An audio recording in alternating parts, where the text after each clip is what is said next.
Friends, Brickey here with our weekly live stream. There was really no breaking news this week that I care to talk about. Um, in light of everything that's gone on this past week, I just want to kind of open up today's live stream before I get started with looking at some concept artwork and largely looking into the past. I created this space for myself to have one spot in my life that politics didn't exist, because they loom over every other aspect of my life. So over on this channel, I just try to make this one area where none of that exists, and it's pure escapism. And sometimes it's challenging, sometimes it pushes us, but I think it's important for everybody to have a place where you get to escape.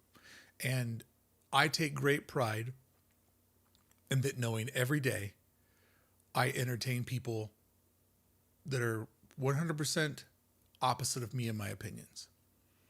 And I love that I have a place where I get to entertain these people and I get to become their friend, because that's how it used to be.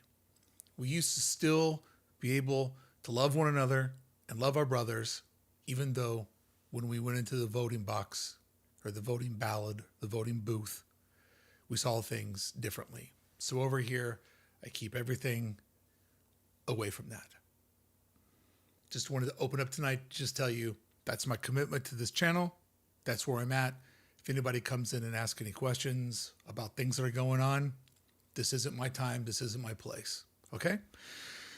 So what I wanted to do, since there was no breaking news about things that we cover over here, I thought it would be fun to just randomly go over to the old Google, pull up concept artwork, let the audience vote. There's 4 in a row on the Google, which piece of art they want me to review.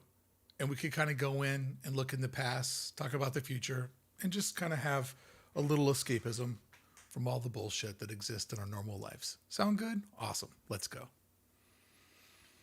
Let me switch my screen over here. All right. You guys can see what I'm looking at.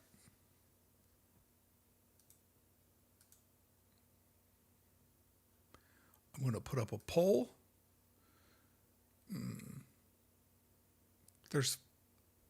Why is it inconsistent? Why is there going to be 5 on the top row? There's 5 pieces of concept on the top row. I can only do a poll of 1 through 4. So we'll just go ahead and, I don't know. Does the avatar one count? I mean, there's 2 castles in the middle. So if you guys vote on a castle, I'll do dealer's choice and pick the castle. So 4 really stands for avatar. All right, I have started the poll, and I'm going to manage the clock. Eng, I am always happy to give a creative distraction. I just need a place in my life where I can focus on happy.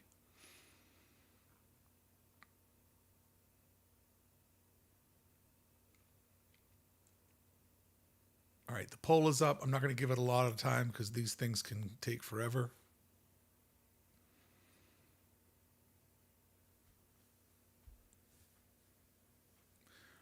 Raccoon CD, you look super different right now. Yeah, I'm not wearing a hat or sunglasses. I'm not hiding. I had a big presentation to do today, so I just kept going with it. Jesse says the second one is very interesting. Yeah, that's some old school Tomorrowland. Right. 4. Wow. I put a minute up on the board. Put 1 more minute up on the board. I need to have a metric for the timer here. Oh, JT Kell's got to go back to school. I mean, I tell you what, those rich teachers, they really annoy me. By the way, we've been getting great numbers over here the last couple of weeks because we've been talking about news and different things that are going on. Now that we are, am I frozen? No. Now that we're talking about artwork, watch how few people show up tonight.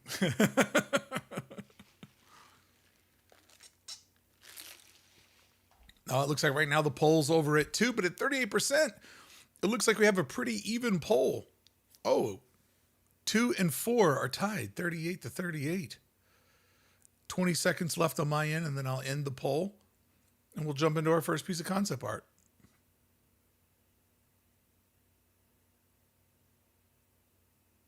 Thank you, Aaron. I'm glad that I'm cute. Farthest thing from it. I look like an old wallet. All right. We had a tie, so we'll just do two. There's no reason why we can't do two.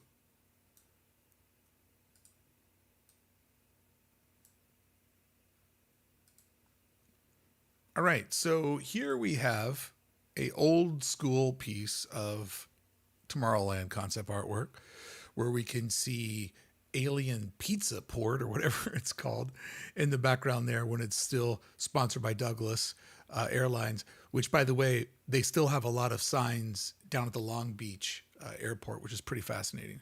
So this is old concept artwork, but it still abides largely by the concept art rules today.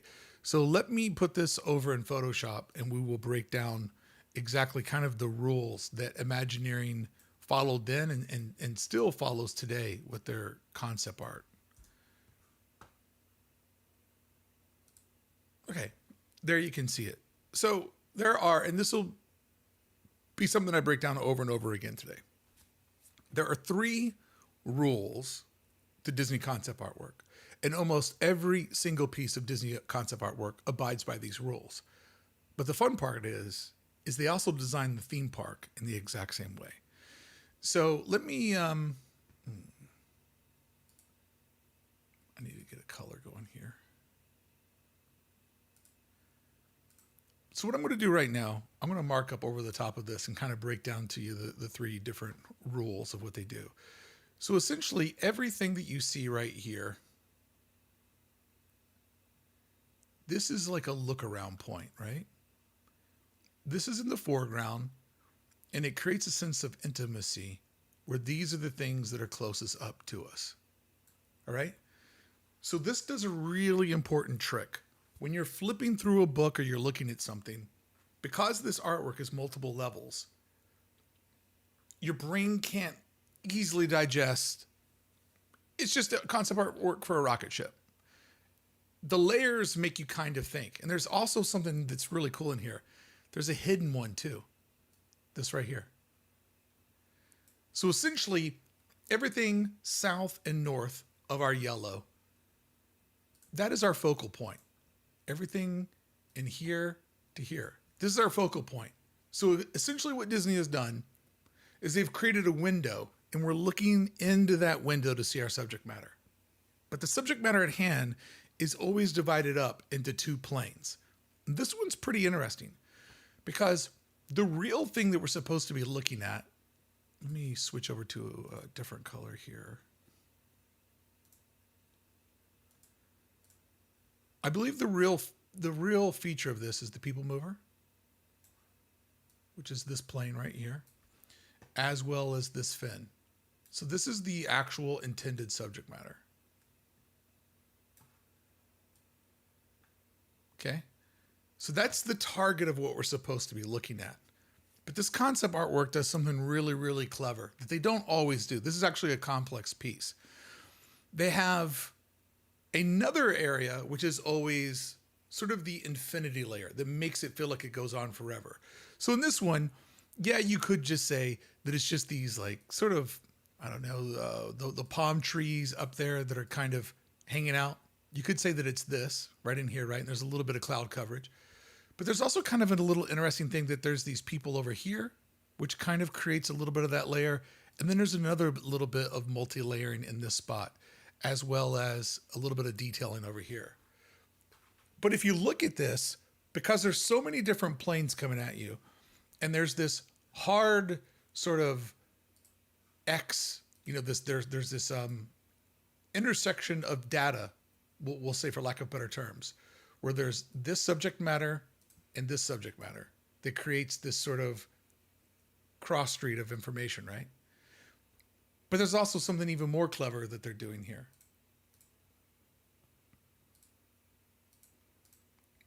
This subject matter is tethered to that piece in the background.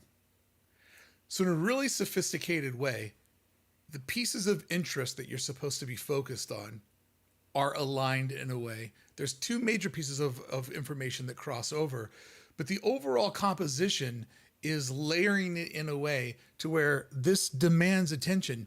You can't easily just flip past it. It sucks you in. And what it does, because of this layering, it brings you into a moment. It brings you into a world where you kind of go, oh, wow, there's people waiting in line with balloons. There's people that are waiting to go into the rocket to the moon. I wonder how long the wait time is. Oh, wow, there's ladies in the front having snacks. Spaceman and space girls there. Like, there are so many options. The two little boys that are kind of walking by and looking at it. The kid that's in between Spaceman and Space Girl that are like, oh, are they, can I get a photo with them? Or what are they talking about? What's going on? Are they real spacemen? There is so much happening in here. And it's all completely controlled by following the system of 3 layers of storytelling, or 3 levels of storytelling. There's the look away point, which we've identified in the yellow. There's a subject matter that we've identified in the cyan. And then in the magenta, there is the infinity layer. There's the thing that makes you feel like, oh, I'm looking into a world that goes on forever.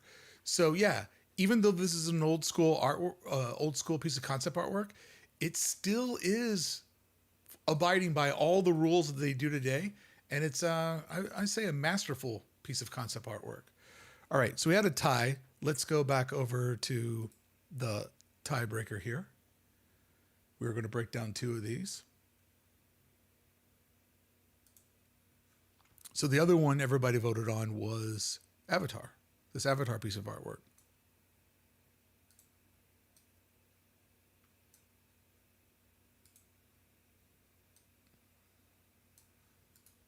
Put that over in my Photoshop, which basically didn't change your view at all. Okay, so this is absolutely the exact same principle again. Let's first identify our look around point, which is pretty easy on this one. And again, it's multi-plane. So it wraps around here like so. Comes around these figures here, wraps around these figures here. And to be kind of coy, one could also say that there's a second layer of it that's, here. And they're obviously playing with perspective and dimension and doing this one right here, okay? So that's our look around point. What we're supposed to be focusing at, though, I accidentally did it on top of the artwork. What we're supposed to be focusing on, though, is kind of the attraction, right? And so the attraction itself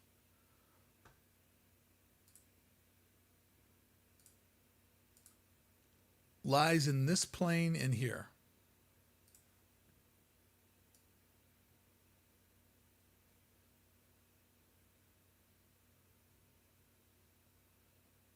Okay?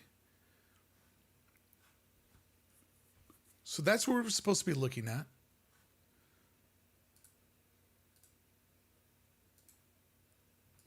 We have our look around. Let me just mock this up real quick. I'll do the simplified version of it here. So this is kind of creating our window that we look beyond. Our subject matter is down there in the blue. And then above that, I guess I'll just do a quick outline. In the magenta, over here, this is sort of our infinity layer. And if you notice, some of this rock work kind of changes its disposition, and it's a lot more faded. It has more blue in it to kind of separate that from the rocks that are in front. So once again, we have multiple levels that we're looking at. But to create that inner dialogue of what's happening, let's just kind of real quick look at how many samplings of activity there are, right? So there's this mom and kid, dad and kid, and this little family right here. There's boat here, couple of friends walking, people enjoying the bridge, people walking back this way, a lady discovering by herself, a couple over here on the ridge, a couple walking this way, a couple walking that way. Not only do these people add depth and dimension, but they kind of give you an idea of, like, there's so much exploration going on. Like, there's these 3 people that are waiting back here in the shadows. There's a person who's walking by themselves. So it's interesting how many of these people that you can see moving around and how much multi-level design there is. But the tricks go even beyond that, because they also are showing you different focal points.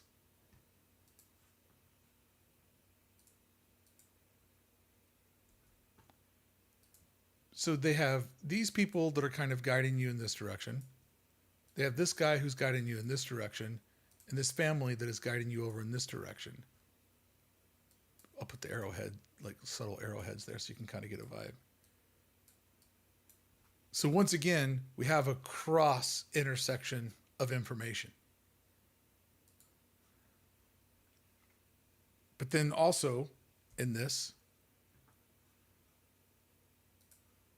we have this main piece of imagery here, contrasting with these rolling hills over here, and then the vehicles kind of placed in the middle. So once again, there's just different planes of information going on. This one's obviously taking up more space. It's a little bit more complex than what we saw with our first one, but basically following the same fundamental rules, which is also, like I said, it's how they design the lands. And so when I go into the park, I'm always looking at the lands as a way where, everything that you see in the Disney park was first on the draftsman's table or on a computer program where somebody sat down and they illustrated it. So I love going into the theme parks and kind of thinking about it reverse engineer of like when it looked like this and how they built it into the real world and used things like forced perspective and sort of force calculating the position of your audience. So there you go. I have no clue if this is entertaining or not.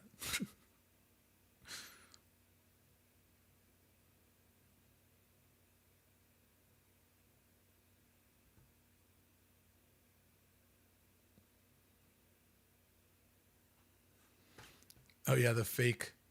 So somebody called out the fake C in the middle of it. I mean, that's part of that infinity layer that kind of goes behind everything.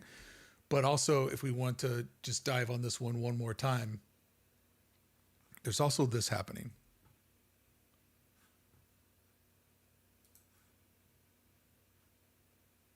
Where there is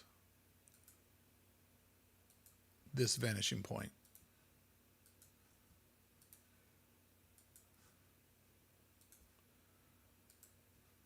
Where basically everything that has some sort of horizontal axis to it is basically going in to this spot right here. Kind of bringing it out, which is interesting that is the focal point there, because what they're doing is kind of making you feel like, wow, there's going to be so much going on, because obviously your eye is going to be drawn into that center. And then on one side of it, they have what appears to be one attraction. And on the other side, they have what appears to be another attraction. So it's kind of like this divisional line of all the information's leading you into the center. Like your instincts are looking the center. But what they're doing is they're vying for your attention to go, but what's this over here? What's this over here? And then when we add in the fact of that there are these core design elements, as well as the different sight lines that are pushing us and contrasting, and then all the little ideations of people that are doing things and experiencing things, and then the 3 different levels, there is an insane amount of data on here. And this is all calculated so that it eats up a little bit more attention. It makes you look at it a second longer in an information overload, not overlord, but also it makes people be like, man, Walt Disney Imagineering can do anything. Look at this. But it also gets them in trouble because people expect this. And then when they go there and it's not there, that makes people not happy. All right.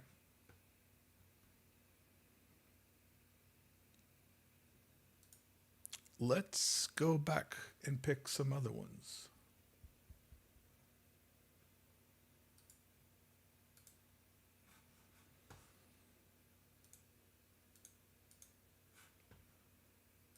All right,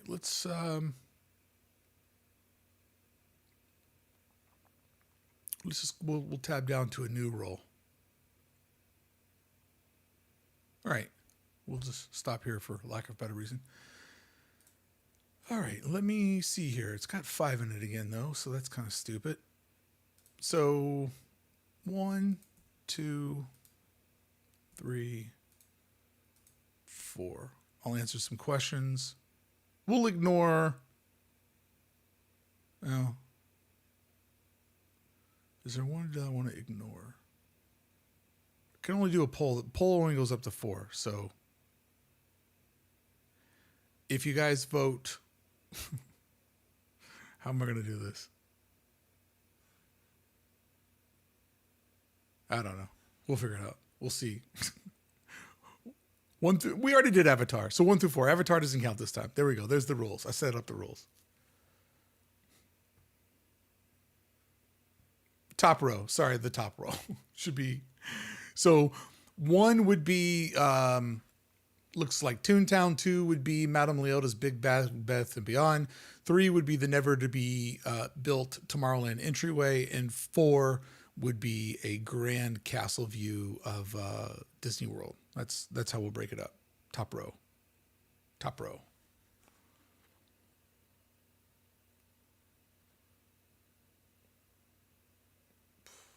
Let's see here. Say hi to some Magic Brickey members. Richo says he's enjoying the breakdown. I appreciate that. Ang says, how many times do you think concept art changes before the final product? And how much has to do with the public's feedback? Well, I would say this, Ang, that when you're making the concept artwork, I bet you that before you get to like the Avatar piece we just looked at, they probably do 100 different mock-ups and thumbnails, and like composition is the most important part of artwork. And Disneyland has amazing composition to it. That's the thing that kind of drew me into it. So when you're trying to do a piece of concept artwork, you're thinking about, okay, well, what if I, do I want the viewers to go here or do I want to go there? And to get something that is as sophisticated as what we've looked at in our first 2 examples, it might take 100 thumbnails before you actually figure out your composition. And then when you go in and you start illustrating it, you might run into some like, yeah, but if I move the horizon down lower or higher, how would that kind of move things around? And I guarantee you now with the advent of, Photoshop and different digital creator tools, that the overlayer, they probably illustrate like out the attractions and stuff, but then that layer of people standing around the lagoon, I wouldn't be surprised if there's not like a dozen different of those. So on budgets this big, on something that's this high profile, I guarantee you that there are probably just hundreds of passes at it through all levels, from initial like wireframe sketches to, trying to figure out your composition, to going in and rendering everything. I bet it probably goes forever is what it will probably feel like. That's a great question though. Appreciate it. And also appreciate you being a Magic Brickey. Hey, Jeanette, how you doing? Jeanette. I think that's her name. How you doing? I'm doing well. Laid back tonight. What's up, Adventures in Oregon? All right, so it looks like you guys really love when I talk trash about Madame Leota's Bed Bath & Beyond. So let's go with that one. Let me end the poll, and let's head over to my bud Mike's website over at Blog Mickey. Super nice guy. Always love when I go out east and I get to hang out with him. Last time, got to hang out with him on the last day of Rivers of America, and we had lunch over at Club 33, and just such a great guy. Love Blog Mickey. Now that I think about it, I might be one of the only people that gets along with all the different major vloggers, or bloggers with a B. All right, let's go over to Photoshop and we'll draw on top of this one. All right, so you guys know that I don't like this store. And I'm also going to tell you that I don't like this concept artwork because it's actually, shocker, incredibly lazy. I mean, it's good. Whoever drew this, by all means, is absolutely good at rendering. But it looks a lot like iPad. It looks like it was done on Procreate. You can kind of tell just by like the overall brushes that they use to kind of scribble all over it. But this one's really lazy. So let's kind of break it down this way first. So about right here is a vertical line that we can't see. And that, here, I'll show it to you this way. Here's an easier way to see what we're looking at.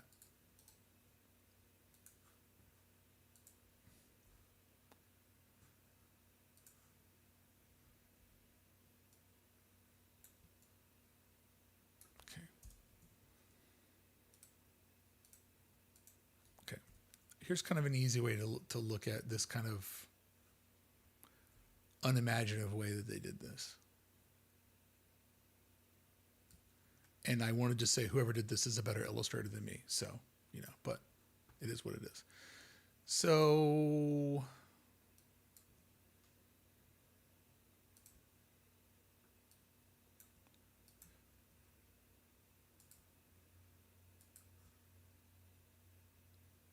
I'm going to assume that that line goes, is it about right there?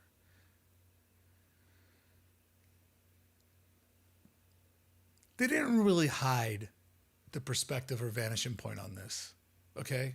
So it's kind of easy to see how all of the lines are all going in the same path point.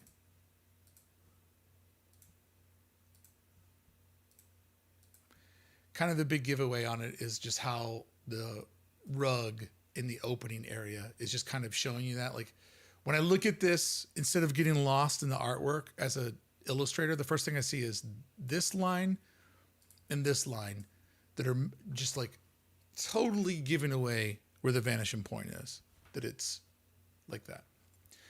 Over here, they did try to hide it a little bit with some tapestries and different lighting decorations coming down. So over here, they did hide it. So this one's not quite as abrasive. And then the rug on this end full bleeds out. But this section right here, it just doesn't make it feel like the real world. What would have probably been kind of cool is if this artwork, and this is going to get sloppy fast, but just imagine real quick, let's just kind of, we're just mocking it up.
That feels more like Disney artwork.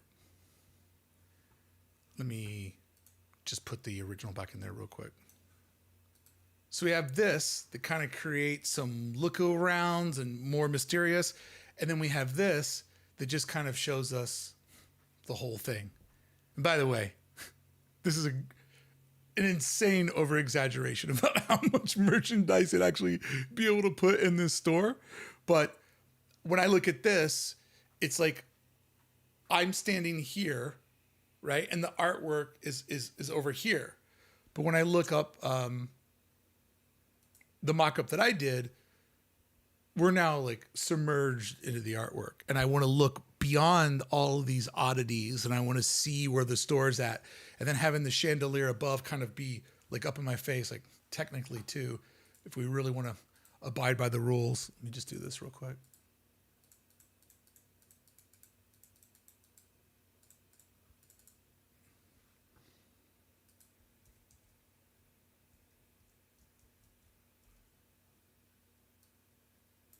Oh, yeah.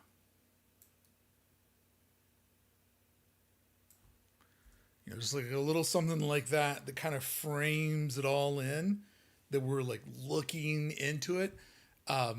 This to me feels more like what we had looked at earlier. And now, obviously, like a trained illustrator is going to for sure see that we have this going on.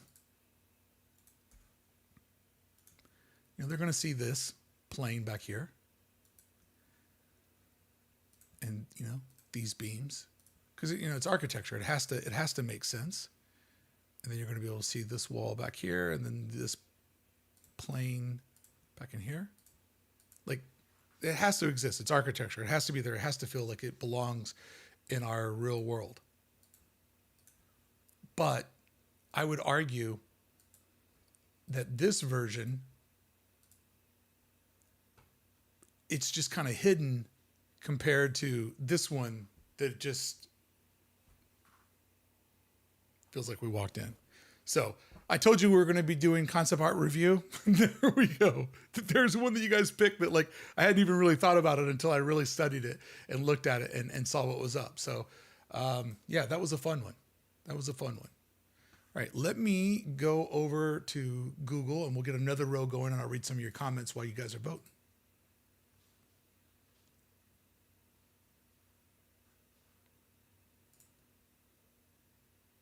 Okay, that was weird. Okay, let me just spin in top row. Oh, and it's 4. Well, whoever picks the if you guys pick the 4th one, we've kind of already done that concept artwork before. All right, so let me just do a poll. 1, 2, and 3. Top row. And I'll read some polls, or I'll read some comments while you guys are breaking down. I have a good feeling on which one you guys are going to pick. Okay.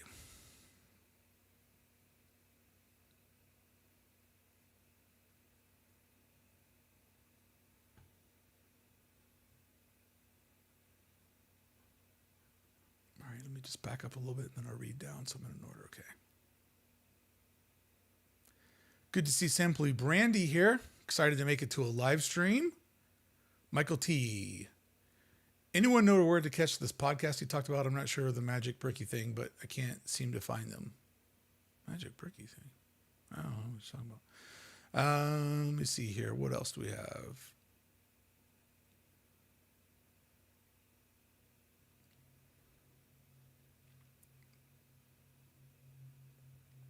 Jesse said that the concept artwork of Madame Leota looked bigger than the store. I would say. I would definitely say so. Dana said, from this view, you don't know that it's a shed. Oh, man.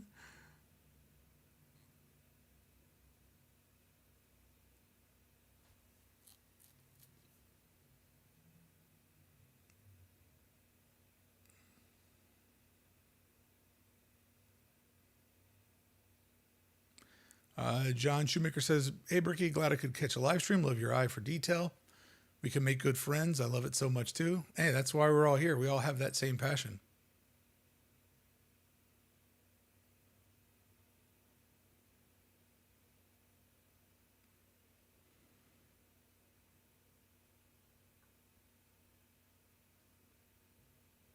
All right, I'm caught up. Let's see what you guys voted for. Oh, number 2. I didn't see that one coming. I didn't see that one coming.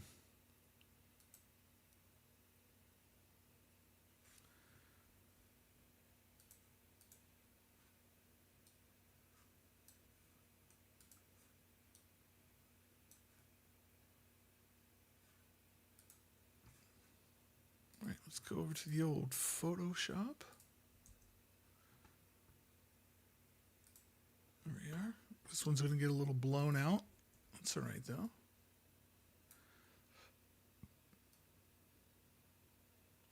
So we're looking at Tomorrowland in Gay Paris, which I will be going to this fall. I'm excited about that. So, I mean, this is just your kind of classic sci-fi, steampunk inspired artwork. This is more about what's on the horizon. I mean, this is kind of like a more simple look around point. So we'll break that down first. So essentially, our look around is this front plane of people, right? And it's specifically designed in a way where it makes us think about like how exciting would it be if we were to roll up on this, right? So this plane right here, this is kind of that first look around area.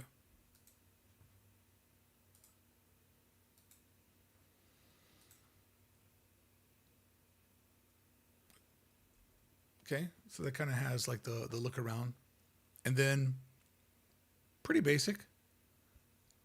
The next level of information is obviously what we're supposed to be looking at here, which is, whoops.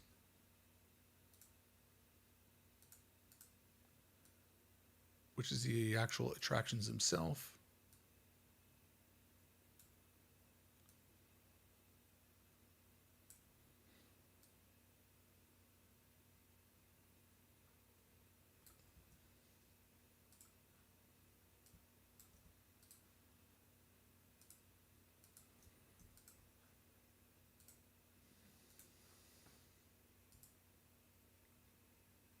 I did not mean to do that. Oh, I see what I did. Right?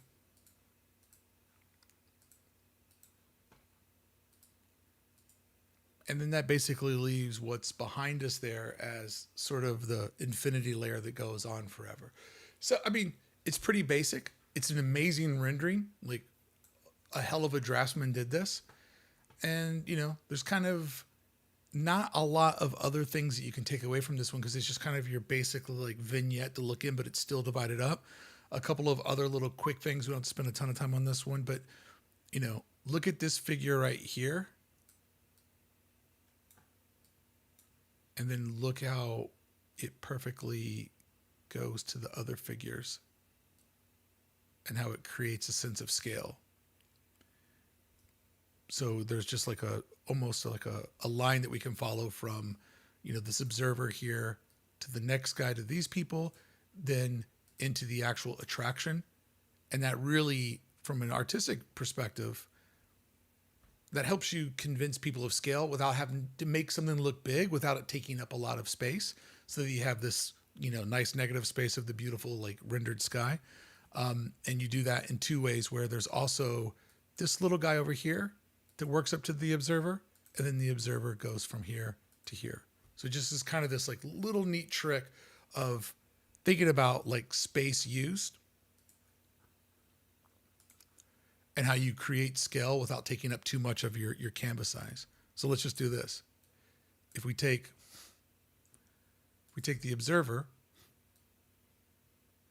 and we put him right here, he's just like as tall as the building. Over here, he's half as tall as this. And he's about, their version of Space Mountain is basically 3 of these guys tall. But with how this is done, there's no way that you would think that going from here to here, the average human, when we see a person, our brain decides that the average person is about 5.5 to 6 feet. So let's just go with 6 feet. There's nothing about this artwork that makes you think that Space Mountain's only 18 feet tall. It actually feels like it's like 180 feet tall, which realistically it's probably about 147. So that's how they're using a trick of scale there. And then also too, kind of another little masterful thing here is doing this cul-de-sac of water right here. And then having the sky above it. It makes everything in that interior so much brighter by sort of offsetting. So you got this blue tone down here, you got this blue up here. White is always going to complement everything, but then opposite of blue and the color wheel are yellows and oranges. So you have this yellow and orange. You perfectly have the sidewalk here that's like this slate gray, and then you put a little bit of blue there again to obviously show that they're going over a bridge, which is kind of cool because when we just looked at the Haunted Mansion barn, that vanishing point was so obvious. But look at this vanishing point right here that I'm just kind of now like really thinking about. There's this subtle one, right, where the water tapers over to the far left, and then it opens up on our right, and that gives the idea of the bridge and the scale of all the people. So there's just like a little hidden vanishing point there in the foreground, which is, you know, kind of how it should be done. So yeah, it's just, this one just kind of gives you an idea of scale. All right, fun one to look at. Let's go back over to Google and pick another one. I'll read your comments from this one. All right, I'm gonna random shuffle.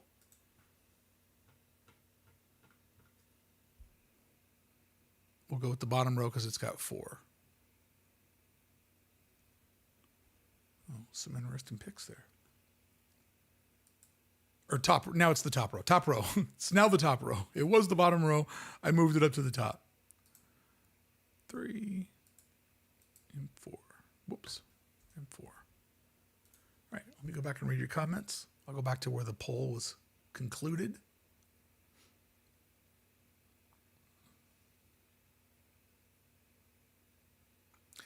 What did I think you were going to pick? I thought you were going to pick. What was it? Let me. What, there was one in there I thought you guys were going to definitely pick. Once we vote, I'll try to remember to scroll back up and see Pandora.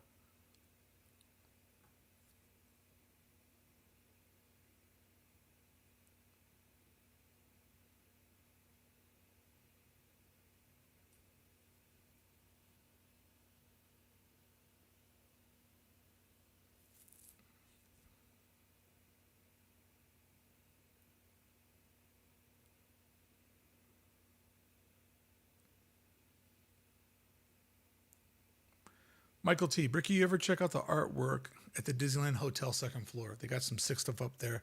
Great vibe spot for me at the Park of Slam. The Disneyland Hotel has just fantastic artwork everywhere. I'd never really explored the hotels. And then one day, I don't know what made me think about it, but I just went into the hotel and kind of started walking around. I'm like, oh my God, there's so much more here to explore. So yeah, the Disneyland Hotel, you know, right by the convention center, they have all those like shadow boxes, those just, you know, full of all kinds of memorabilia spanning the year. So yeah, Disneyland Hotel Michael T definitely has some fantastic concept artwork. All right, looks like you guys are going with 3. Maybe have time for this one and maybe one more.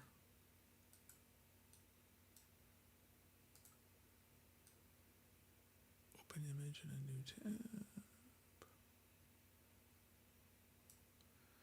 By the way, for my Magic Brickey members, I don't know if you saw, but I put up a video today for members to check out days before everybody else. So hopefully you guys saw that over there, and I made it available for all members of all levels. So nice 35-minute kind of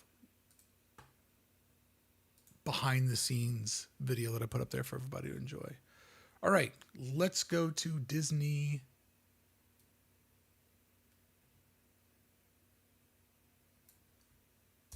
Sea in Fantasy Springs.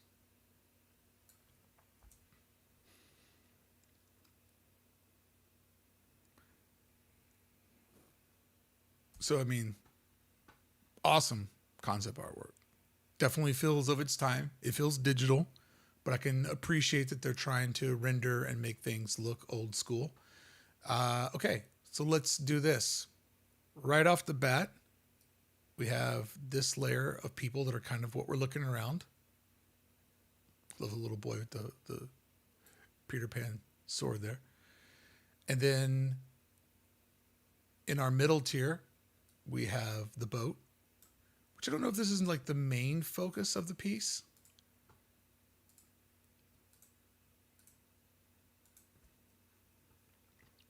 Because it has a really nice relationship with this area up here. I'll just do this in a different color. It purposely has a nice relationship with this. Let's do this. Whoops. I always jump in and accidentally mark up on the artwork, which sucks because then I can't show you the artwork clean or break down a new point. All right, so we'll just do this again. We got these folks down here. having a gay old time.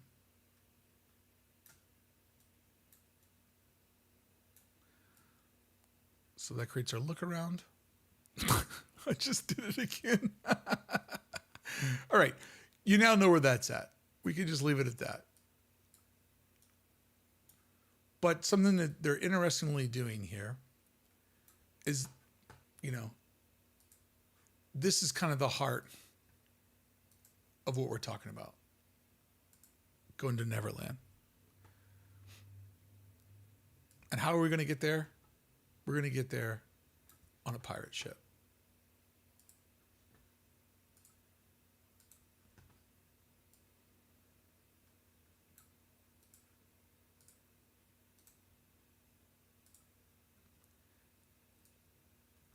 And we have this little guy down here kind of setting the fantasy. So in an interesting way, yeah, we can break down our 3 layers, but they've done something pretty clever here.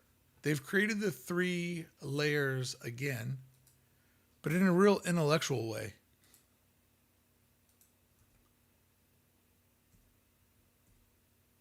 Where we have the relationship to here,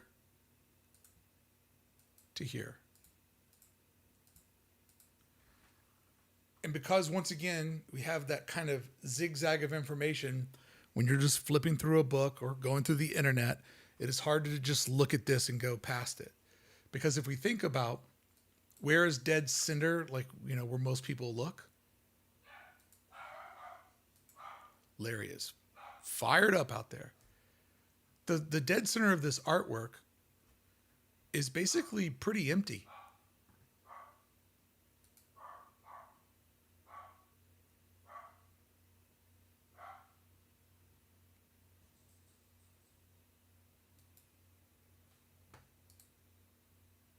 Oh, I never even showed you what I was doing.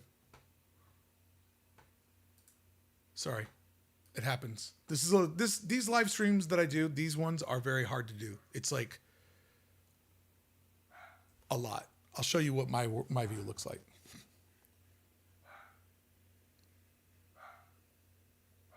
It is a lot to keep up with and a lot of moving pieces. So kind of if I forget things, and then I honestly, when I do these, I kind of like look at the chat periodically, because it is kind of a bum out when I do these, because I don't feel like people like care. Like the chat is a lot less and a lot less interactive, and I know it's because I'm not able to talk. So I don't do these a lot, and I'm in the way of this kid. So let me just turn myself off. But this is what I was able to sort of break down a second ago. Is that this is kind of the heart of what they're getting you to look at. And then when you think about it in a very educated way, they've created these 3 different moments here where, we've been looking at the layers as a linear, like, this layer on top of this one, and this artwork still has that. But as far as the overall messaging, they've created sort of a zigzag of information, which then again, as I was saying, and then that's when I realized that I didn't have this shown to you guys. When you look at this and you look at the dead center of the artwork,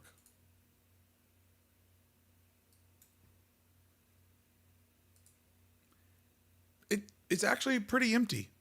There's not a lot on there. They're playing on the edges on this one, and they're playing on the art of composition, so that the kind of the story of it goes through this way. Even though if we want to break it down, kind of traditionally, there is obviously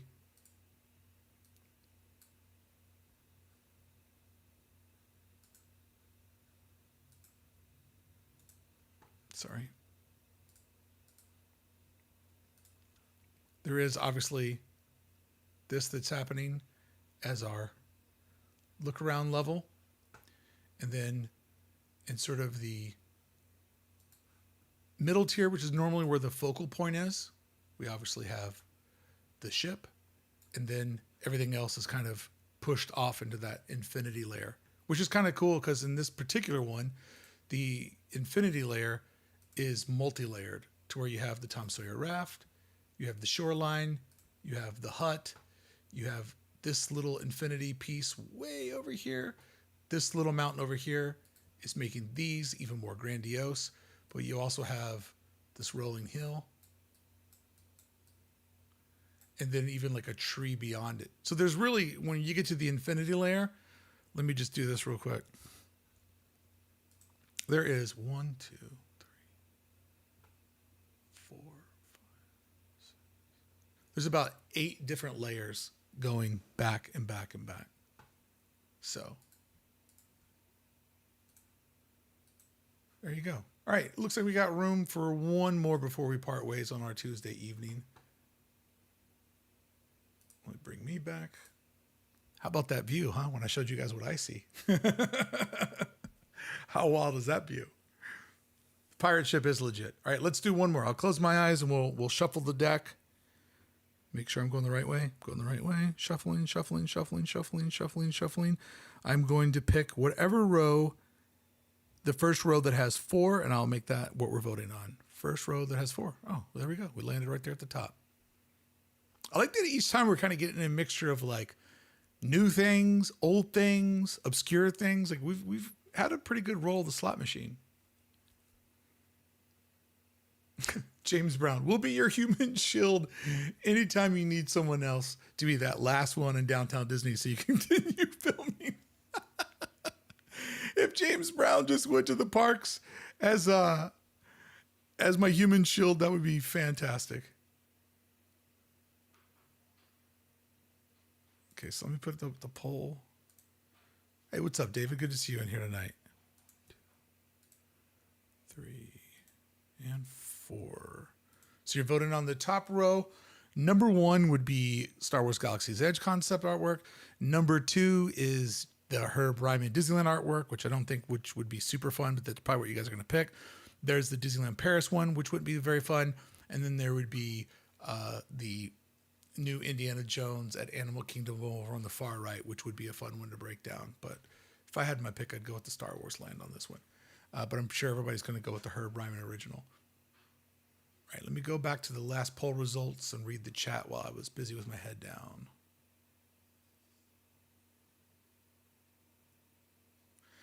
Cars on Coffee, did you discuss the gondola station in the Eastern Gateway? Yes, I did a live stream about it, and I did a full 20-minute video about it over on the other channel.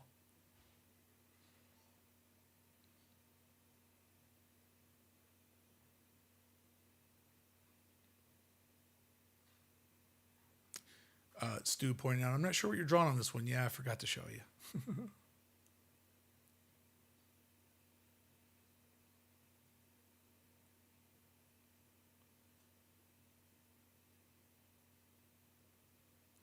Yeah, that was Uncle Larry that was raging earlier.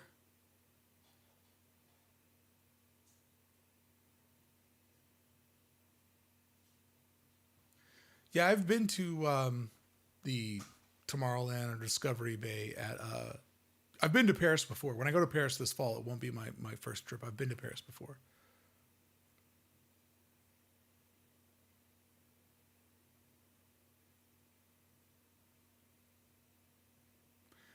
John, I think the new Peter Pan attraction will probably have a fair amount of screens in it.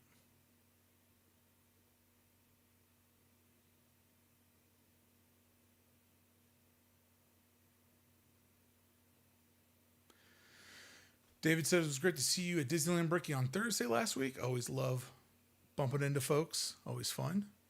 Thanks for saying hi to me.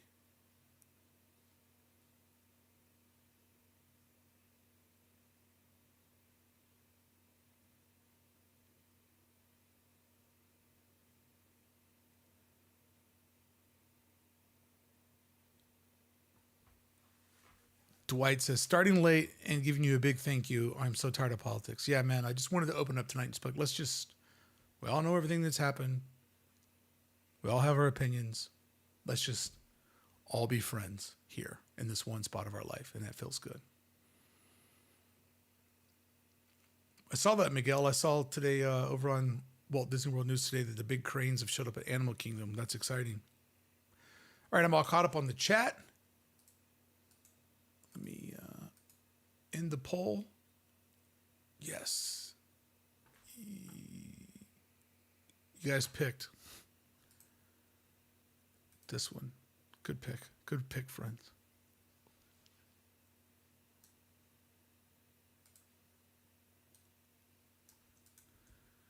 All right.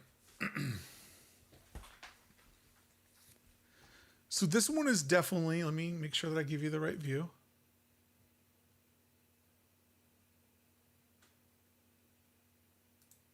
There we go. Let's get those out of the way. All right. Yep. We're all looking at the same thing. I double checked my work this time. All right. So we're looking at the Indiana Jones takeover of Dinosaur. We're definitely looking at modern day iPad digital artwork.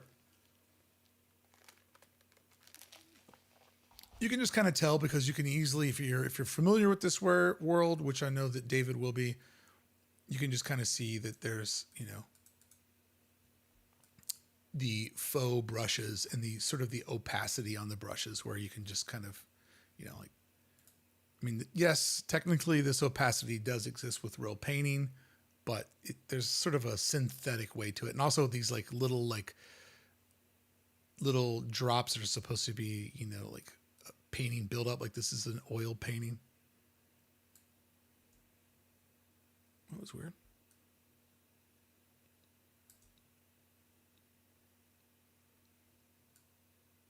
Okay. Let's break it down. Shall we? All right. So I'm going to put this one up here. So there's this interesting framing that's happening on this one. We'll kind of try to break this one down in a little bit of a different way than we have our other ones. So our look around points. Go over to yellow for the look around. So there's kind of an interesting way to look at this one. Our framing could be this tree, right? And yeah, it's definitely modern art. Damn it, you did it on the layer again. I can show you right now why I know that this is done on an iPad. Somebody went in and just used a blur on it. And you can't really, somebody somewhere can paint that as a blur, but it's kind of a tell. Which is fine. I'm not talking trash. Like whatever you need to use to get the job done, go for it. Things like iPads. I have an iPad sitting on my desk. I illustrate on it all the time. But I'm just kind of pointing out how it was done. That's all. Not saying it's bad. So this is our look around point right here is this tree. Okay. And then they did this rock over here. Yeah, there's more of that blurring right there too in the background. And this tree over here. Okay. So this is kind of our frame that's going to persuade our eye to look to the centerpiece. But what they did with this one that's kind of interesting is let's just take a little bit of this frame off. Okay. Let's just kind of get rid of this frame right in here. Because what they did is this time, cleverly, whoever did this did a fantastic job because they introduced an axis that would sort of penetrate that outer frame, which is what you want to do. You want to confuse the eye and bring people in. So we have this area right here that, see, it stops over here, but it breaks the plane to the left. And what this area is doing with the scale of the people, the tourist, is masterfully this piece is almost like curtains, right? There's like curtains, and we're looking through that window to see what they're going to build. And that is basically framing in. And if you look at it and you really look at this, got to come over here and edit this layer. They even did it on an even more subconscious level to where there's this little bit of brush. But check out this hot dog move. Whoops.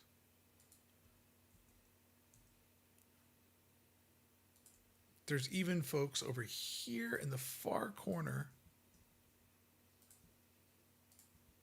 that picks up on the journey with these folks right here.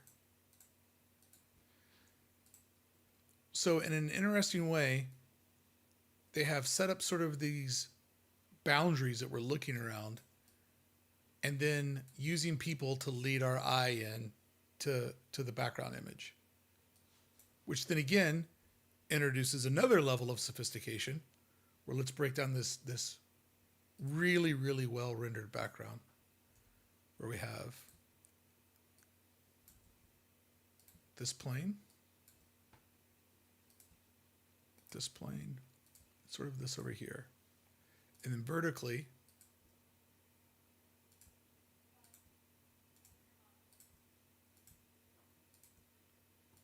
a little crooked on that line, sorry.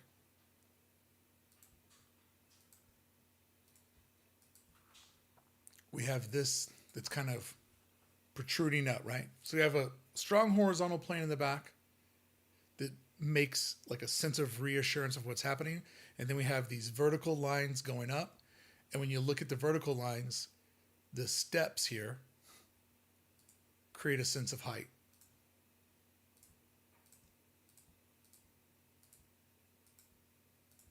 And our brain processes each one of these steps as going higher and higher and higher into the sky. But let's do what we did with the, what was I calling that guy? In the Paris artwork? The viewer? I guess I was calling him the viewer.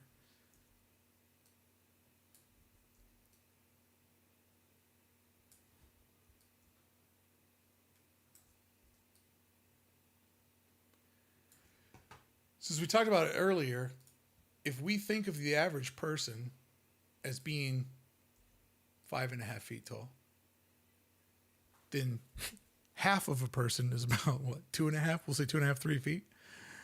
So when you look at these characters right here, and then you look at the height of this temple in the background, when you talk about space management and artwork, all of these vanishing points give the artist the availability to put such a deep and dense world into a small place. So these people in the front and our look around point are doing so much work to make this feel very, very tall at its tallest point there. So unlike the Haunted Mansion one, where it was very, very obvious where things were at, and then I made my own mock-up where I kind of quickly cut and paste kind of fixed it. This one has all those planes kind of hidden, and it's sophisticated in how, you know, there's 3 levels going this way, but then there's 3 levels going this way, and the way that they intersect and cross over each other is incredibly sophisticated. Okay, so before I say goodbye, it's 7 o'clock. Before I say goodbye, James Brown, as my sole super chatter tonight, James, hit me up with an attraction that you love. I'll put it in the Google, and we'll do one last one for you. Concept art live request. If James is still around. Yeah, I knew this one wouldn't get a lot of people here.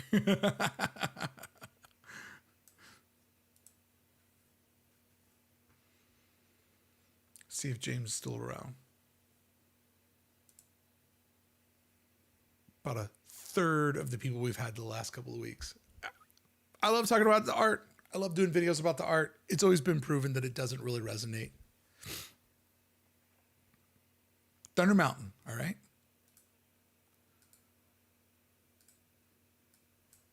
We'll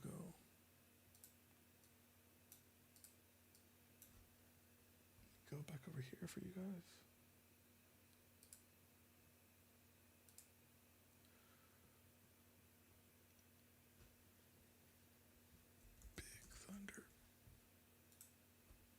Big Thunder. Mountain Castle.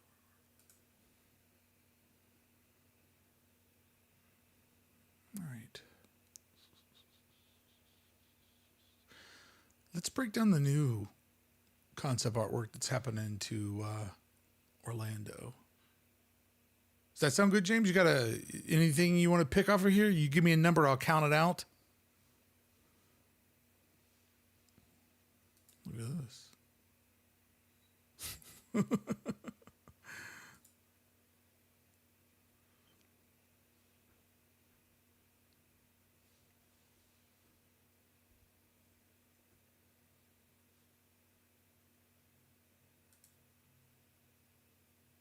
Number one. All right, awesome. Thanks, bud, for getting back to me so quickly. Copy art. All right, let's go over to Photoshop.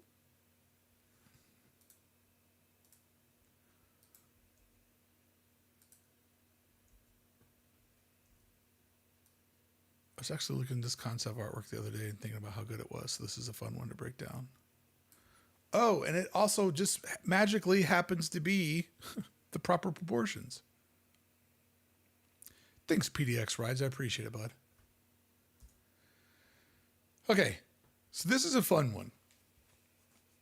It's a really, really fun one in the way that they've put this together. And that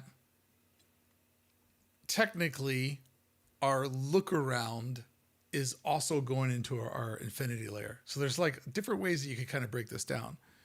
But what's cool about it is we just kind of draw over it and talk about what we're seeing. Is you have this happening right here.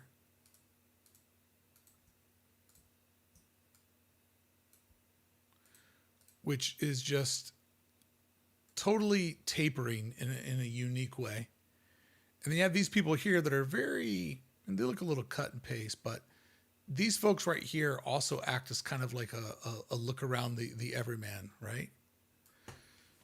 So you have all of that that's happening within, again, this other ridge that is pretty parallel, but they break that again to just kind of put a little bit more in the foreground. And then they have this kind of frame over here. But like with the Madame Leota, remember how I was like, oh, that feels so good when I put the chandelier in? Look at this stalactite. Or is it stalagmite? Look at these big boys up in the foreground. And then, like I did with Leota, there's this one right here that kind of breaks it again. So in many ways, this concept artwork has all of these fun, interactive layers that are happening. And they're mentally pushing you into these different places. Where there's another set of 3 symmetries that are happening. With here.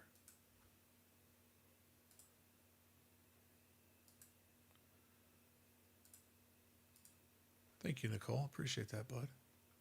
Here. Oops. That's not what I wanted.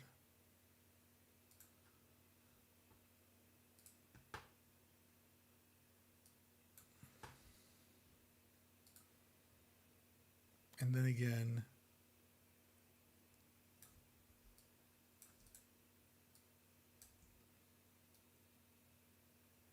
down here.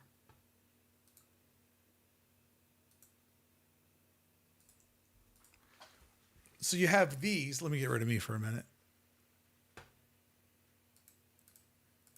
So you have these 3 circular items and even a 4th one that goes around the bin that kind of creates another interesting composition within this little one over here that I don't even know if I noticed the first time. Did I say thanks to Nicole yet? I hope that I did. So this one gets really interesting because it is abiding by the rules, but once again, somebody took a very original take on the rules, on how to put everything together. Which gets you into a moment of, it's controlled. It doesn't feel like chaos. It doesn't feel like too much information. It feels like the right amount of information. But it's also put together in a way where it's kind of like, well, where am I supposed to look? And what am I supposed to be excited about? which is really great because if you think about it, there are three probably different things that they're trying to communicate with you. There is the thrill of the attraction. There's all the new glowing that's going to happen. And then there's also the exploration level, which is the cave. So again, three different ideas, three different levels of what's happening, intertwined in a really, really fun way. And, you know, what makes this piece, I think, unique and kind of more exciting is that the vanishing point is just so well hidden. And there's a couple of different ones that are all working together. So if we use the train, for example, the drafts person that drew this train basically followed, like there's like a curved line where everything tapers. Sorry, it's so hard to get that precise. But if you look at every line is kind of tapering to come up to this one sort of moment, right? So they know when they're drawing all of these carts, you know, I've done a sloppy job of it, but you guys can still see that kind of very, very thin there. So they have an idea when they're illustrating this. And forgive me for my line not being precise.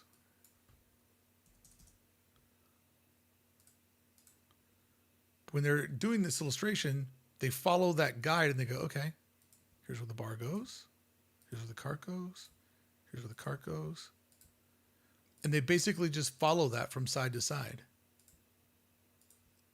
And when you kind of expose that, I mean, you know, expose is kind of like dramatic, but highlight it. And yeah, I got kind of off there. But even to the smokestack, when you look at those lines, how much closer they get as it goes up, that is what mentally makes us feel like that roller coaster, that the train is going fast. It's whipping in there. And then there's also just the use of light, that it's going into the light and that we're going up through the teeth of it. Always felt like kind of a monster we're driving in. So this one is just absolutely fantastic. And then that gets replicated again and again, like I said, with this, with the 3, 4 holes there. And then you see these lines again coming, kind of like echoing and like shooting right back at us.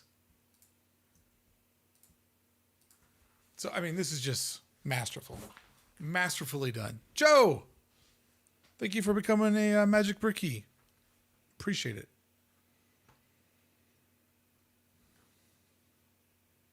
All right. If PDX Rides and Nicole can both agree on one attraction, I'll do one for them together.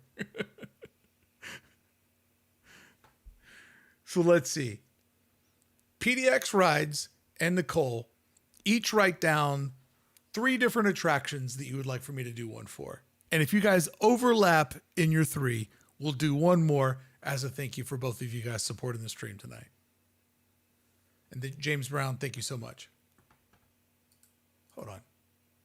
Was it Stu that Stu gave 20? Thought it was James Brown. Or did Stu also? Oh, Stu did too.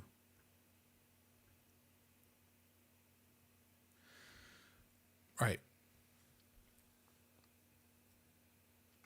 Will you ever critique member concept artwork? I'd prefer not to. I've reviewed.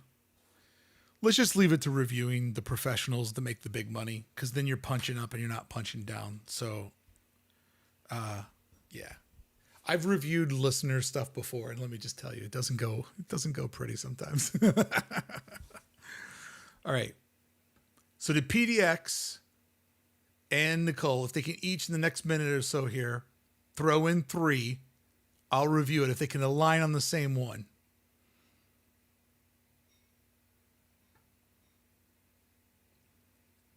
I'm going to put a minute up on the board for these to come in.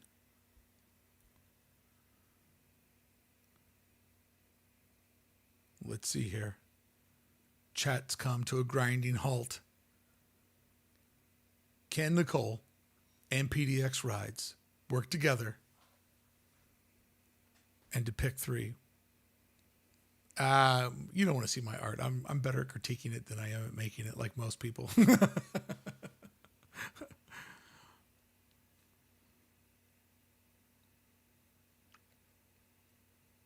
Ranting Rob's reviews. I'm hoping they don't neuter the new indie ride. Imagineering needs to keep those jump scares and massive animatronics. Okay. Nicole has come through. Rise, Galaxy's Edge. Well, the options were just pick your own. You were supposed to just pick your own, Nicole. But it looks like PDX Rides is not working along, throwing out 3.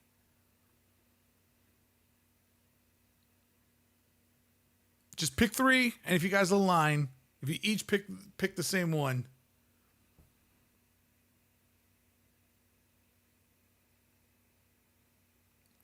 Stu, do you have one why these two work together as a team? I think PDX Rides is just like, I'm out of here. Stu, if you have one, I'll do one for you as a thank you. Only fair. I did one for James. Clean up my file here. I was smart this time, and I put each of these in their own little bucket. So if I needed to go back and reference one, I could.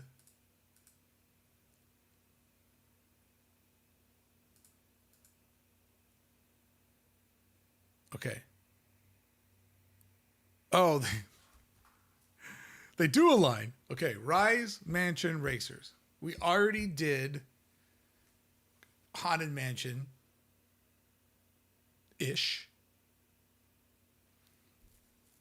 So let's do something. Is there good concept artwork for Rise? Is that a thing that exists? Let me see.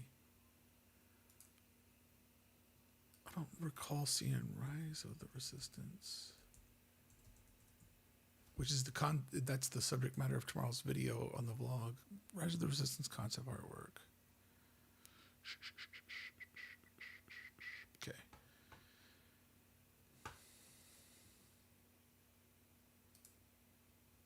Oh.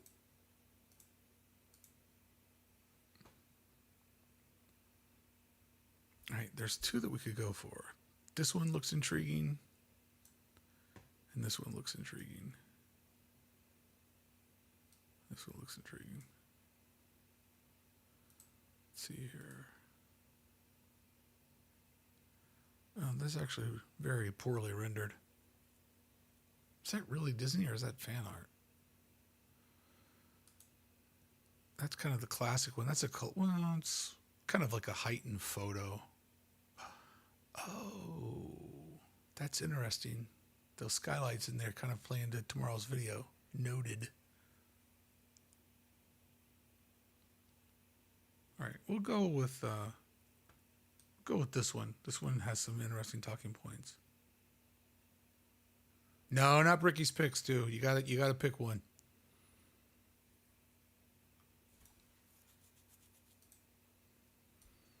Okay.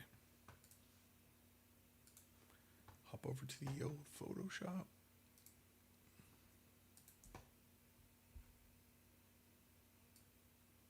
Okay. We can go simple on this one. But hopefully by now you guys are kind of recognizing some of these trends. So in this particular one, again, we have another one of those kind of like moving lines, right? And what that's doing is it's creating motion. But then to keep it interesting, over here, we kind of introduce this other like X and Y axis so that it kind of like puts things in a different way. But looking at what we just did with Big Thunder, you just kind of see where once an artist establishes where the vanishing points are, it just makes it easy to make all your decisions and to make something look like, it's systematically part of the world. And I accidentally did it all over that. But then again, like it's just all about some of these patterns that we're looking at. You see them happening over and over again. For example, these little lines over here, how close those two are, and then how far away the ones are over here. Just mentally, that just tells us that we're going into a tunnel. And just subtle things like see the space between these two pieces of the ceiling, and then look when we see that same pattern again, they get that much closer.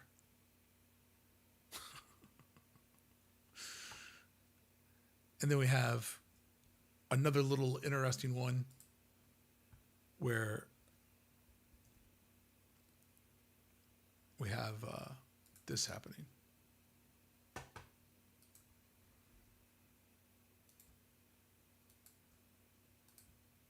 Kind of that is just kind of making everything feel, to me, it always just feels like, you know, when something's that lively, it makes things feel like movement and speed and that something's happening.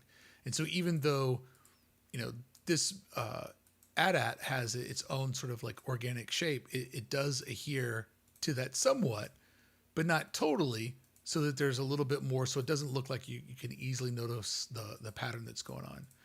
My only big critique on this one is I hate these outlines. It's just like unneeded.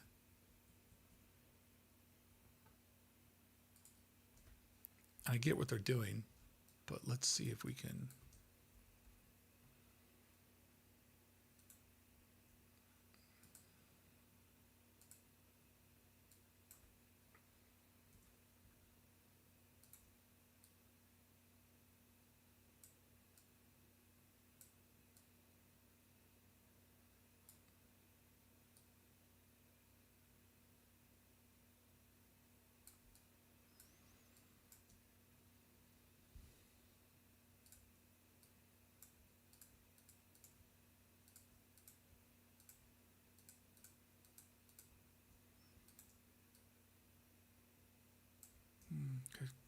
Don't get cocky, kid. Yeah. There's a hard line on the outside of this one.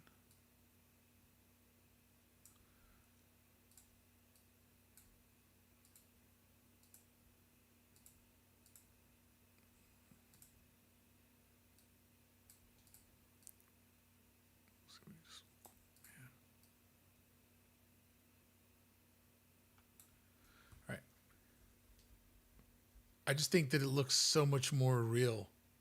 Like, look how, I mean, I don't know, I still left some of it in there, but it almost looks like loose hairs. But like just the front of her face versus the guy that's pointing in the front, doesn't that just look so much better? Like, you don't need to put a white line around them. I would guess that it's probably because, well, are they photos or are they illustrated? I think the guy in the front yeah, they're photos. But I mean, come on, dude. You could just clip them a little bit better and just make them look like they're more in there. I mean, with me doing a half-assed job, I just feel like that looks so much better. Like it puts it more in there and it doesn't separate it all. All right. Joe. I'll be getting to you in a minute, Joe. Thank you so much. Appreciate you, bud. Did Stu come up with a, he said Brickey's pick, and then he just disappeared. All right. I'm not picking. This is your request. You can't say dealer's choice. Joe Sardone. I love a good, honest critique. Objectivity is hard to come by. I got thick skin and only seek the raw truth from another designer who I respect and isn't timid to get the real LOL. Look, I appreciate that, Joe. If you have gone as far in art as we both have, you've gotten roughed up a couple of times. But here's the problem. I know you can take it, but what about the internet troll that takes the video and they build a case like, look how mean this guy is to his viewers. Here's an example of one of his viewers who sent him $50 and he looked at his artwork and look how mean he was. And with the proper edit and losing a lot of the context, me being like, Joe, this looks really, really great. But I think you could do this. It just, you know, it's not a good look. And unfortunately, when you do what I do, you got to worry about kind of those things. Stu. I'm begging you, Stu. I'm begging you. Do you have one, though? Do you want me to pick one? I mean, you got a link, Joe? You got a link? Fuck, what do I care? You got a link? You got a link? Put a link in here and I'll review one.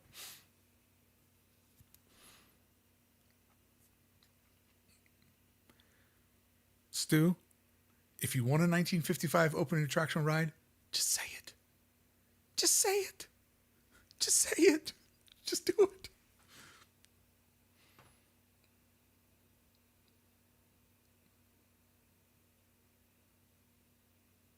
No, an opening ride puts it on me. Anything by Joe. Joe who? An opening ride. Oh, you want me to do Joe's? All right, Joe, you got a link? Let's go, Joe. All right, Jungle Cruise. Thank you, Stu. Pulling teeth with this guy.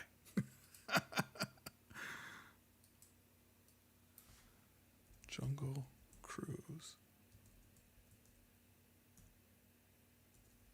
Dyslexia there. All right, let's see here. There's always one piece of Jungle Cruise artwork that always comes to mind on me. Joe'll send one next time. All right, Joe.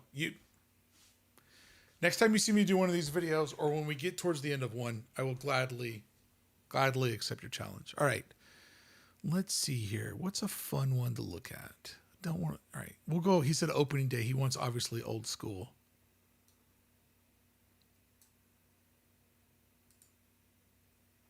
And it makes sense. We started with an old piece of concept artwork. Let's end with an old one. I want to thank everybody for showing up tonight. I hope you guys had fun doing this. I don't always do the art stuff because, like I said, it doesn't always perform well, and then the chat gets quiet, and then I think that nobody's having a good time, even though the sheriff is always like, no, people are quiet because they're paying attention. But anyways, I don't do them often, but it is fun to do it. And this was just kind of one of those weeks where there was like really no news that I wanted to get into and break down. So it just felt like a fun thing to lean on. And I got some fun stuff planned for October. Is next week the first Tuesday in October? Jesus, how do I just get to a month view here? No, next Tuesday is the last Tuesday in September. So, all right, next Tuesday, I'll let you know about a special Halloween theme that we'll be doing every Tuesday when possible in the month of October. When possible. That's the specific thing.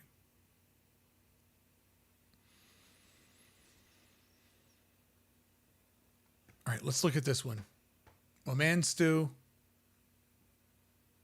And then Joe is holding on to his own artwork for a later time. Okay. This is just fantastic, right? This is fantastic. Let's break down like how the frame on this one transcends different layering. So we have, this big root that we're looking out over with. Kind of the page disintegrates to the main trunk of the tree. And then this is the first sort of big swing of something that's kind of breaking the planes. But look at this. We have our frame that we're looking at that is, the tree couldn't be any more in front of us. In fact, we can't even see the tree. It's so close to us. But then that tree actually goes from being in front of us to being on the other side of the subject matter, which again creates this amazing frame that we're looking into. And then here is our infinity layer kind of starting here. That makes us feel like this cruise that we're going to go on goes on forever. And then masterfully, that kind of just stops. And there's a little ridge here, a little ridge here. And then we can obviously see the water crest. But they kind of do a good job of kind of hiding that. And then the crest starts again. So figuratively, when we look through this one, damn it, I did it on top of the artwork.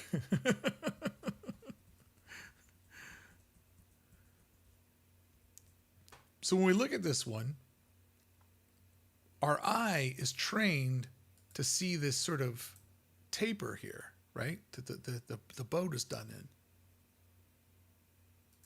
But as I just pointed out a minute ago, that taper is happening inside of this kind of wraparound window that really does a good job of going on the backside of the subject matter. So in a way, we're not just looking at a keyhole. We're looking at the subject matter penetrating the keyhole and coming out at us, which is going to create movement. It creates layering, and it just creates a sense of adventure that, man, oh man, this new Disneyland, I got to go check this thing out because look at it. Like, this doesn't even look like a ride. Like, people assume that a ride is going to be like a vehicle on a track spinning around and around and around, or, following a track. This full on looks like a real adventure. And so with these techniques, they do a good job of like really kind of setting up this promise. So Let's look at it even a little bit deeper. Let's go 50% on this. So this gentleman right here, we can see him and his lady, and they are like setting up the tone of the emotion. We have this dad over here with the camera with his daughter and his daughter.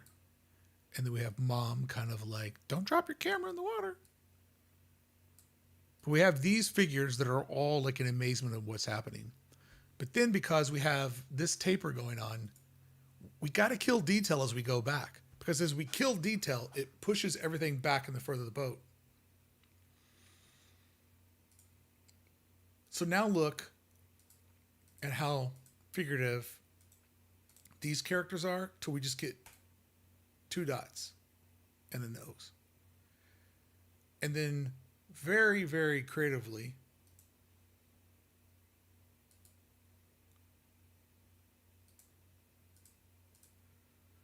we have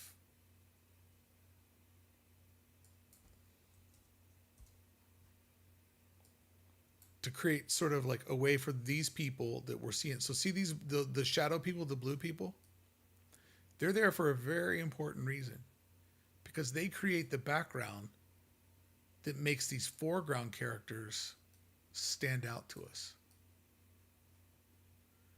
So just by having shadow people, it shows like, man, look at all the people that are on this boat. Everybody's having a good time. But it really kind of gives us a couple of characters that we can latch onto. And then look right here, they just literally become circles. So when you think about it,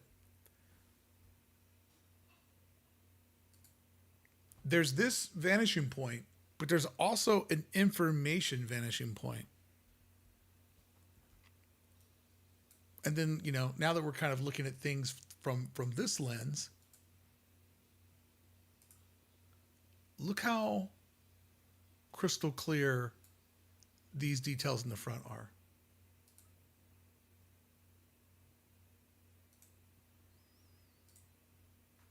Right? Like, look at the detail of that light and that rope. And then how things just go further and further back on those magenta axes. It just gets simpler and simpler. I'm not sure why this one light of the boat is red. I don't know if that was original or if like somebody did that over the years. But just, I mean, masterful, masterful storytelling. And I also love the type on the boat. How it, you know, it has to obviously follow all the rules that we're looking at here.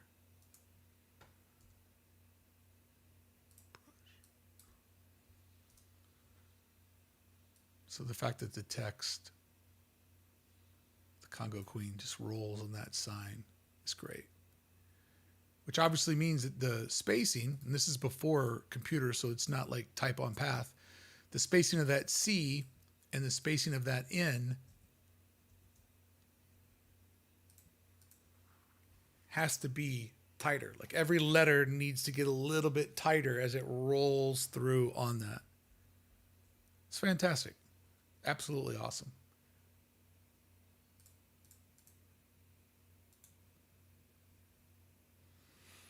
And then if we want to break this down a little bit more, there's this that's happening too, which is kind of cool.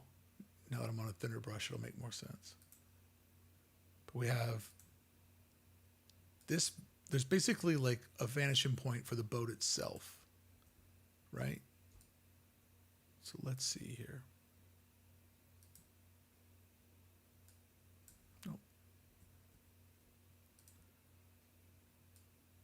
No, I am missing that by a country mile.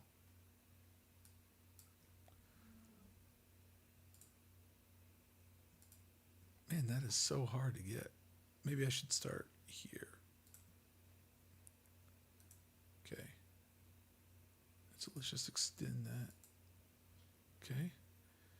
And then this backside of the boat. Nope. Man, oh man, I don't understand how I'm missing that so hard. Is it there? No, come on. Come on, Brickey. So say that it's here. whenever you want to draw something in that plane, you have to come to that point and kind of pick it up. So the fact that the boat has that level of detailing on it, where those lines are even pulling you in even further, and then, you know, like we looked at over in the last piece, you have these vertical ones where that information has to get closer and closer as you go further and further back. Same with the stripes in the boat. Those have to get tighter. So that boat itself has kind of its own little ecosystem of all that architecture that makes it feel real to us. And then you just, you know, with masterful composition, you're kind of like looking through the brush to get there. I once had a friend explain, he said this once when we were talking about posters. And then we ended up talking about kind of, I think, the first time I remember as a kid having to deal with like truth in advertising. And we broke it down this way. Remember when you were a kid and you went to go buy a video game, and back then there wasn't the internet? So you're just standing in like Kmart and there's all the Atari 2600 games in front of you and you can only buy one. So you're just like, I'm going to buy this one. I'm going to buy Pitfall because the cover looks so good. And then you played the game and it wasn't that good. And we always talked about the way that you know something is good art or good poster is that it sets up such expectations that when you play the game, it's an absolute letdown. And, you know, Walt always wanted the park to be designed like a theater. So you go through the ticket booth, that's paying your admission, standing in front of Floral Mickey, that's standing in the lobby. But then when you go through the tunnels is when you're actually kind of going in to pick your theater where you're going to see your show. So the 24 by 36 subway style posters that line the tunnel on the right, tunnel on the left, those are posters for preview attractions, for what movies they're playing. And so each one of those posters is supposed to invoke an expectation or a feeling of all the different adventure that you're going to get to explore that day. So between the 8 on the right and the 8 on the left, there's 16 different opportunities for them to catch your attention and to kind of like wow you on what you're going to see. And when you really think about those as being, you know, posters for an upcoming attraction or the analogy of a movie, it really does go to show like the concept artwork. Obviously, it plants the seed in modern society and it gets people excited and it gets people talking, but it should live with the attraction the whole way and plant the seed of expectations and adventure. And when you walk through the tunnel, if you look over, you're like, holy shit, this is what I'm going to do today? Like, I just paid for all of this today? I get to do all of this? Like, that's how it should feel. All right, friends, I think that is where we end it. I want to thank all of my super chatters for helping me out with tonight's video. And I want to thank my Magic Brickey members. By the way, if you're Magic Brickey, don't forget I put up an exclusive video for you guys today. That is at least going to be an exclusive till Friday, depending on my schedule. That might end up being Friday's video. And I want to thank everybody else for showing up. I really appreciate everybody coming here. And I know this is kind of niche. We won't do this a lot because it doesn't bring in the audience, but I know that it does bring in the people that care and like it. So I really appreciate that.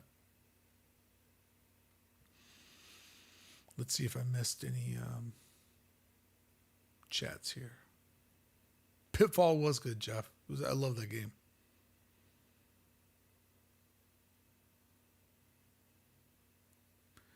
All right. Hope you guys had fun doing this.